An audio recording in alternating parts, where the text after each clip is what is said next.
नमस्कार। आज हम एक ऐसी कंपनी की परतें खोलने जा रहे हैं जो भारत के औद्योगिक परिदृश्य का एक बहुत अहम हिस्सा है। इंजीनियर्स इंडिया लिमिटेड यानी EIL। हमारे पास एक वित्तीय विश्लेषण स्रोत से काफी दिलचस्प जानकारी आई है। इसमें ताज़ा शेयर भाव हैं, कुछ खास परफॉर्मेंस स्कोर हैं और बाजार के जानकारों की राय भी शामिल है। तो आज का मिशन है इन आंकड़ों और जानकारियों के सागर में गोता लगाना और समझना कि EIL के इर्द गिर्द भाई चल क्या रहा है। शुरू करने के लिए ये कंपनी है क्या असल में? इंजीनियर्स इंडिया लिमिटेड 1965 में बनी थी। भारत सरकार का एक उद्यम है ये महज एक कंसल्टेंसी फर्म नहीं है, बल्कि एक इंजीनियरिंग दिग्गज कह सकते हैं इसे। इनकी सेवाएं प्रोजेक्ट के बिल्कुल शुरुआती विचार से लेकर उसे हकीकत बनाने तक फैली हैं। मतलब पूरा काम, डिजाइन, इंजीनियरिंग, सामान की खरीद जिसे प्रोक्योरमेंट कहते हैं, फिर कंस्ट्रक्शन और पूरे प्रोजेक्ट का मैनेजमेंट भी। हाँ, एकीकृत परियोजना प्रबंधन। सोचिए, किसी बड़े रिफाइनरी या पेट्रोकेमिकल प्लांट की कल्पना से लेकर उसके चालू होने तक ये कंपनी पूरी प्रक्रिया संभाल सकती है। काफी बड़ा काम है। और ये किस उद्योग में आती है? मोटे तौर पर कहें तो कमर्शियल सर्विसेज और सप्लाई सेक्टर है, और उसमें भी खास तौर पर कंसल्टिंग सर्विसेज का हिस्सा है ये। चलिए अब सीधे आज के एक्शन पर आते हैं। आज सुबह 9 सितंबर 2025 करीब 9:15 बजे की बात है। NSE पर ENGIN सिन कोड वाला ये शेयर 209 रुपए पर ट्रेड कर रहा था। ये पिछले दिन के मुकाबले 8 रुपए 16 पैसे या करीब 4% से ज्यादा है। लेकिन इससे भी ज्यादा ध्यान खींचने वाली बात यह है कि ये शेयर अपने 52 सप्ताह के निचले स्तर से लगभग 47% ऊपर उठ चुका है। 47%। ये तो काफी बड़ा उछाल है। क्या ये किसी नई तेजी का संकेत है या कहानी कुछ और है? चलिए ऐसी गुत्थी को सुलझाने की कोशिश करते हैं आज। तो ये कॉन्सेप्ट से कमीशनिंग वाली बात, ये सुनने में तो बहुत व्यापक लगती है। मतलब किसी भी प्रोजेक्ट की पूरी जिम्मेदारी लेने की क्षमता, ये अपने आप में एक बड़ी ताकत होनी चाहिए, है ना? बिल्कुल। ये कंपनी के स्केल और उसकी जो विशेषज्ञता है उसको दिखाता है। और जो स्रोत हमारे पास है वो इसे एक दिलचस्प श्रेणी में रखता है, mid range performer. Mid range performer, अच्छा। अब इसका मतलब क्या है? इसका मतलब ये नहीं कि कंपनी औसत है, बिल्कुल नहीं। बल्कि स्रोत बताता है कि कंपनी की बुनियाद यानी उसकी गुणवत्ता वो मजबूत है, और साथ ही इसके वित्तीय और तकनीकी पहलू भी निवेशकों को आकर्षित करने में कामयाब रहे हैं। तो मिड रेंज शायद इसलिए कि ये न तो शायद अभी बिल्कुल रॉकेट बना हुआ है, न ही कहीं दबा पड़ा है, बल्कि एक संतुलित मजबूत स्थिति में नजर आ रहा है। अच्छा, और स्रोत में कुछ स्कोर भी दिए गए हैं जो इस मिड रेंज परफॉर्मर वाली कहानी को और खोलते हैं शायद। पहला है ड्यूरेबिलिटी स्कोर। ये कंपनी की वित्तीय ताकत का पैमाना है। इसे 100 में से 75.0 का स्कोर मिला है, जिसे हाई यानी उच्च वित्तीय शक्ति कहा गया है। 75 का स्कोर तो काफी अच्छा लगता है। हाँ, 75 का ड्यूरेबिलिटी स्कोर निश्चित रूप से प्रभावशाली है। ये दिखाता है कि कंपनी की बैलेंस शीट मजबूत है, कर्ज शायद नियंत्रण में है और मुनाफे की स्थिति भी स्थिर हो सकती है। ये बताता है कि कंपनी आर्थिक झटकों को झेलने में सक्षम है। अच्छा। ये सरकारी कंपनी होने का भी एक फायदा हो सकता है। शायद एक तरह की स्थिरता मिलती है। लेकिन एक सवाल है, क्या इस स्थिरता का दूसरा पहलू थोड़ी सुस्ती या कम आक्रामकता भी हो सकता है? अक्सर सरकारी कंपनियों के साथ ये धारणा जुड़ी होती है। क्या ये स्कोर उस पर कोई रोशनी डालता है? ये एक बहुत अच्छा सवाल है। देखिए, ड्यूरेबिलिटी स्कोर खुद ये नहीं बताता कि कंपनी कितनी तेजी से आगे बढ़ रही है। वो बस ये बताता है कि उसकी नींव कितनी मजबूत है। तो हाँ, सैद्धांतिक रूप से बहुत ज्यादा स्थिरता कभी-कभी तेजी से बदलते बाजार में ढलने की क्षमता को कम कर सकती है। हालांकि ये स्कोर अपने आप में ये साबित नहीं करता। हमें दूसरे आंकड़ों को भी देखना होगा।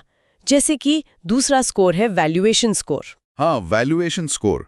ये 100 में से 40.8 है, जिसे मिड वैल्यूएशन कहा गया है। अब इसका क्या मतलब निकाला जाए?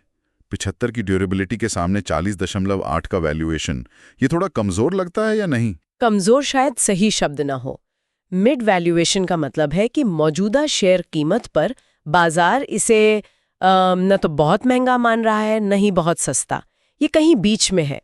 40.8 का स्कोर ये इशारा करता है कि शायद इसमें बहुत बड़ी छूट नहीं मिल रही है, कोई बड़ा डिस्काउंट नहीं है। अच्छा। लेकिन ये अत्यधिक महंगा मतलब ओवर वैल्यूड भी नहीं है।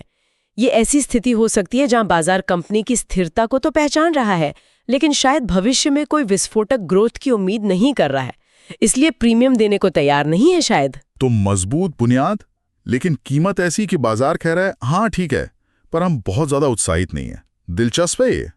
और फिर तीसरा स्कोर है मोमेंटम स्कोर, जो 53.4 है और इसे टेक्निकली न्यूट्रल बताया गया है। इसका क्या मतलब हुआ? बिल्कुल, मोमेंटम स्कोर शेयर की कीमत में जो हाल की चाल है उसके रुझान को पकड़ने की कोशिश करता है। 50 के आसपास का स्कोर, जैसे ये 53.4 है, आमतौर पर यही बताता है कि शेयर में फिलहाल कोई बहुत तेज ऊपर या नीचे जाने की प्रवृत्ति नहीं दिख रही है। तकनीकी चार्ट्स पर शायद ये एक सीमित दायरे में घूम रहा है या कोई स्पष्ट दिशा नहीं पकड़ पा रहा है। लेकिन रुकिए, हमने शुरू में बात की थी कि ये शेयर अपने 52 हफ्ते के निचले स्तर से 47% ऊपर है। क्या ये अपने आप में एक मजबूत मोमेंटम का संकेत नहीं है? फिर ये स्कोर न्यूट्रल क्यों? ये थोड़ा कंफ्यूजिंग है। हाँ, ये एक बेहतरीन पॉइंट है। यहीं पर विश्लेषण की बारीकियां सामने आती हैं। देखिए, 47% का उछाल निश्चित रूप से महत्वपूर्ण है और ये दिखाता है कि शेयर ने निचले स्तरों से अच्छी रिकवरी की है। बिल्कुल सही। हाँ, लेकिन मोमेंटम स्कोर अक्सर हाल की यानी पिछले कुछ हफ्तों या महीनों की चाल पर ज्यादा ध्यान देता है। हो सकता है कि वो 47% की बढ़त पहले आ चुकी हो और अब पिछले कुछ समय से शेयर एक जगह पर थमसा गया हो या उसकी रफ्तार धीमी पड़ गई हो। अच्छा, मतलब रीसेंट ट्रेंड देख रहा है ये। हाँ, इसलिए लंबी अवधि में रिकवरी के बावजूद तात्कालिक मोमेंटम न्यूट्रल हो सकता है।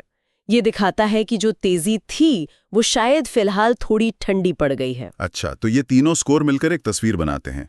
एक वित्तीय रूप से मजबूत कंपनी, हाई ड्यूरेबिलिटी, जिसका शेयर ना बहुत महंगा है ना सस्ता, मिड वैल्यूएशन। हाँ, और जिसमें हाल फिलहाल कोई तूफानी तेजी या मंदी का रुझान नहीं दिख रहा, न्यूट्रल मोमेंटम। हाँ, ये वाकई मिड रेंज परफॉर्मर वाली बात को पुष्ट करता है। सही कहा। ये एक संतुलित तस्वीर है। इसमें मजबूती भी है और शायद थोड़ी स्थिरता भी, जो शायद तेज ग्रोथ चाहने वालों को कम आकर्षित करें। चलिए अब देखते हैं कि जो पेशेवर लोग बाजार पर नजर रखते हैं, यानी विश्लेषक, वो इस स्टॉक के बारे में क्या सोचते हैं। स्रोत के मुताबिक 5 विश्लेषकों ने इस पर अपनी राय दी है और उनका औसत 1 साल का मूल्य लक्ष्य क्या है, 234 रुपए बताया गया है, 12%। अब 12% की बढ़त बुरी नहीं है, लेकिन इसे शायद बहुत रोमांचक भी नहीं कहा जा सकता, खासकर आज के बाजार में जहां निवेशक अक्सर ज्यादा तेज रिटर्न की तलाश में रहते हैं। हाँ, 12%। ये उस 47% की रिकवरी के सामने तो थोड़ा फीका लगता है, जो ये पहले दिखा चुका है। क्या ये विश्लेषकों की तरफ से थोड़ी ज्यादा सावधानी है? क्या लगता है? हो सकता है। विश्लेषक अक्सर कंपनी के फंडामेंटल्स, इंडस्ट्री के हालात, भविष्य के अनुमानित मुनाफे और जोखिमों का काफी गहराई से विश्लेषण करते हैं। शायद वे मौजूदा वैल्यूएशन को देखते हुए बहुत ज्यादा तेजी की गुंजाइश नहीं देख रहे हैं।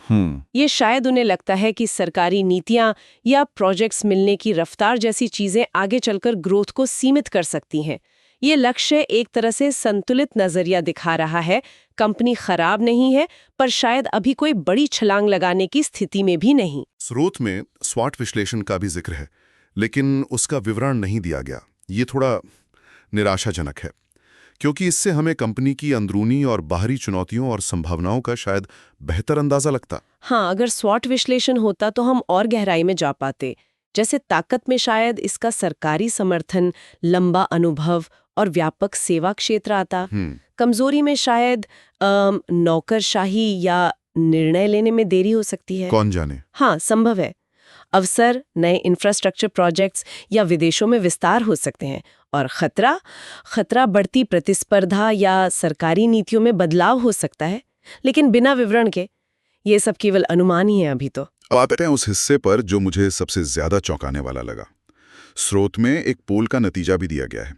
लगता है वेबसाइट पर आम निवेशकों से पूछा गया कि उन्हें ये शेयर खरीदना चाहिए, बेचना चाहिए या होल्ड करना चाहिए, और 662 लोगों ने इसमें वोट किया। नतीजा सुनिए, करीब 84%, 83.69% है। ठीक लोगों ने खरीदने यानी बाय की सलाह दी है। 84%। ये तो विश्लेषकों के 12% वाले अनुमान से बिल्कुल अलग कहानी कहता है। बिल्कुल। और बेचने वाले सिर्फ 8.16% और होल्ड करने वाले भी उतने ही 8.16%।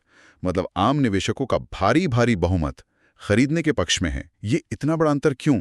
विश्लेषक सतर्क हैं और आम निवेशक इतने उत्साहित, क्या चल रहा है? ये बाजार मनोविज्ञान का एक एक क्लासिक उदाहरण है।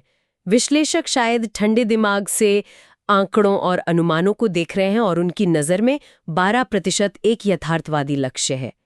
दूसरी ओर आम निवेशक कई और चीज़ों से प्रभावित हो सकते हैं। हो सकता है उन्हें कंपनी का नाम जाना पहचाना लगता हो। हाँ, EIL नाम तो सुनाइए। सरकारी कंपनी होने के नाते सुरक्षित लगती हो, या उन्होंने हाल की 47% की रिकवरी देखी हो और उन्हें लगता हो कि भाई ये तेजी जारी रहेगी। ये भी हो सकता है कि आम निवेशक लंबी अवधि के लिए सोच रहे हों, जबकि विश्लेषकों का लक्ष्य सिर्फ 1 साल का हो। ये संभव है। ये भी एक संभावना है, बिल्कुल। रिटेल निवेशक अक्सर अलग अलग कारणों से निवेश करते हैं। कोई डिविडेंड के लिए, कोई लंबी अवधि की ग्रोथ के लिए, या सिर्फ इसलिए कि स्टॉक चर्चा में है। उनकी उम्मीदें और जोखिम लेने की क्षमता भी अलग होती है। ये पोल नतीजा दिखाता है कि जमीनी स्तर पर इस स्टॉक को लेकर काफी सकारात्मक धारणा है, भले ही विश्लेषकों के नंबर उसे पूरी तरह सपोर्ट ना करते हो। ये एक दिलचस्प डिस्कनेक्ट है ना? हाँ, वाकई दिलचस्प है। तो आज की इस पूरी बातचीत को समेटे अगर, तो इंजीनियर्स इंडिया लिमिटेड एक स्थापित सरकारी इंजीनियरिंग कंसल्टेंसी है। बिल्कुल। इसका ट्रैक रिकॉर्ड लंबा है और काम का दायरा बहुत बड़ा है। इसकी वित्तीय सेहत वो काफी अच्छी बताई जा रही है, हाई ड्यूरेबिलिटी। हाँ, लेकिन साथ ही इसका वैल्यूएशन औसत दर्जे का है, मिड वैल्यूएशन। मतलब शेयर की कीमत ठीक-ठाक है, ना ज्यादा सस्ती ना महंगी, और शेयर की चाल में फिलहाल कोई खास तेजी या मंदी का रुझान नहीं है, न्यूट्रल मोमेंटम है। भले इसने निचले स्तरों से अच्छी रिकवरी दिखाई हो। पेशेवरों यानी विश्लेषकों की नज़र में अगले 1 साल में इसमें सीमित करीब 12% बढ़त की गुंजाइश दिखती है। लेकिन दूसरी तरफ आम निवेशकों के बीच इसे लेकर जबरदस्त उत्साह है, जैसा कि उस ऑनलाइन पोल से पता चलता है, जहां 84% लोग खरीदने की सलाह दे रहे हैं। ये विरोधाभास ही शायद इस स्टॉक की कहानी का सबसे दिलचस्प पहलू है इस समय।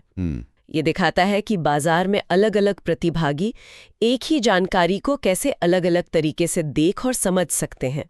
एक तरफ आंकड़ों पर आधारित सतर्कता है, दूसरी तरफ शायद उम्मीदों और भावनाओं पर आधारित उत्साह। तो मुख्य बातें जो आज निकल कर आईं, EIL की मजबूत बुनियाद और व्यापक क्षमताएं, मौजूदा बाजार आंकड़ों का मिला जुला संकेत, मतलब मजबूत ड्यूरेबिलिटी पर सुस्त मोमेंटम और औसत वैल्यूएशन, और सबसे महत्वपूर्ण विश्लेषकों की सदी हुई उम्मीदों और आम निवेशकों के भारी आशावाद के बीच का वो बड़ा अंतर है। बिल्कुल। और अब जब हमने इन सब पहलुओं पर बात कर ली है, तो एक सवाल मन में आता है, जिसका जवाब शायद हमारे स्रोत में सीधे तौर पर नहीं है, लेकिन इस कंपनी के संदर्भ में बहुत प्रासंगिक है। क्योंकि EIL एक सरकारी उद्यम है। हाँ। इसका प्रदर्शन सरकारी नीतियों, खासकर बुनियादी ढांचे यानी इंफ्रास्ट्रक्चर पर होने वाले खर्च से कितना जुड़ा हुआ है। अगर सरकार इंफ्रास्ट्रक्चर पर खर्च बढ़ाती या घटाती है, तो उसका EIL के कारोबार, मुनाफे और अंततः शेयर की कीमत पर क्या और कितना सीधा असर पड़ेगा। ये बहुत अहम सवाल है। ये एक ऐसा पहलू है जिस पर किसी भी निवेशक को गहराई से विचार करना चाहिए, क्योंकि ये कंपनी की भविष्य की दिशा तय करने में एक महत्वपूर्ण भूमिका निभा सकता है। ये आगे और जानकारी जुटाने का एक अच्छा बिंदु हो सकता है।